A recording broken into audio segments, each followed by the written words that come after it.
Palabas. Pagka unang ano po, kasi niluluto ko pa po yan pagka fresh. Ngayon, mangingitim siya parang usual lang dating. Ang unang product po nun, pagka naluto na, matamis siya. Yun fruit juice. Ngayon, pagka ibinuro ko na siya ng 3 to 6 months, yun naman magiging wine. Ngayon, Yan, ano ngayon yan? wine na po. Pero yan ba, naka-FDLTO na? Hindi pa po. Yan ang iyan mo, especially... Ngayon, may bayar na po ako nito na ilan-ilan. May sakit pong diabetes, third stage na. Ngayon, hindi siya pwede kumain ng kanin kahit ano.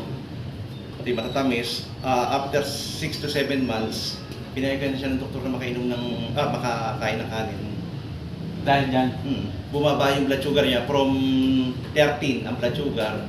Bumaba ng, pagkaipos niya ng 3 bote, bumaba ng 9, Side tapos effect naging 7. Side effect.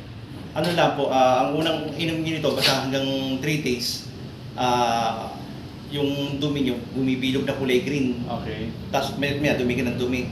Ngayon, pagka nasanay na po kayo, mangyayari po sa may dumi, hindi nabubuo. Yung parang medyo liquid na siya na ano. Ngayon, ayun, bababa yung ng blood sugar mo. Pagkatapos yung stress, kasama na rin, tsaka depression. Kumusta yung Bumababa. internal organs